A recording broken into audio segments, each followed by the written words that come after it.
Israel और उसके अरब पड़ोसियों के बीच संबंध और खराब हो सकते हैं। इससे मिडिल ईस्ट में तनाव और गहरा हो सकता है। दरअसल कई मीडिया रिपोर्ट्स में इजरायली अधिकारियों के हवाले से यह बताया गया कि इजराइल ने सऊदी अरब की अगुवाई वाले विदेश मंत्रियों के प्रतिनिधि मंडल को वेस्ट बैंक की ऐतिहासिक यात्रा करने से रोकने का फैसला किया है। और इस यात्रा के दौरान सऊदी अरब, संयुक्त अरब अमीरात, कतर, तुर्की, मिस्र और जॉर्डन के विदेश मंत्री रविवार को रामल्ला में फिलिस्तीनी प्राधिकरण के प्रेसिडेंट महमूद अब्बास से मुलाकात करने वाले थे।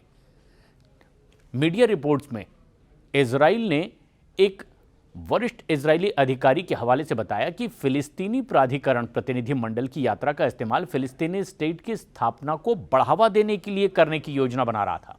इजरायली अधिकारी ने जोर देकर कहा कि इजराइल अपनी सुरक्षा को नुकसान पहुंचाने के लिए किए गए कदमों में सहयोग नहीं करेगा। उन्होंने दावा किया कि फिलिस्तीनी स्टेट इजराइल की जमीन के हृदय में एक आतंकवादी स्टेट बन जाएगा। भले ही अरब मंत्रियों के इजराइल की यात्रा की कोई योजना ना हो, लेकिन इजराइल वेस्ट बैंक की सीमाओं को नियंत्रित करता है और इसीलिए उन्हें वहां प्रवेश करने के लिए इजराइल की मंजूरी की जरूरत पड़ती।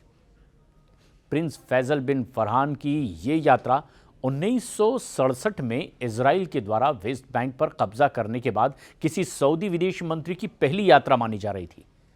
मामले से परिचित एक सूत्र ने बताया है कि मंत्रियों को जॉर्डन से हेलीकॉप्टर के जरिए रामल्ला पहुंचाना था।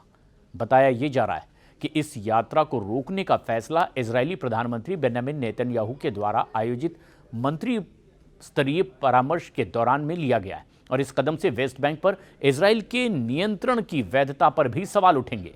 इजराइल के प्रवेश पर प्रतिबंध से अरब पड़ोसियों के साथ इजराइल के संबंध और खराब होने की भी संभावना है, जो गाजा युद्ध के शुरू होने के बाद से पहले ही काफी खराब हो चुके हैं। फिलहाल कुछ मीडिया रिपोर्ट्स में यह भी खबर आ चुकी है कि सऊदी अरब के विदेश मंत्री ने वेस्ट बैंक की अपनी प्रस्तावित यात्रा को स्थगित भी कर दिया है।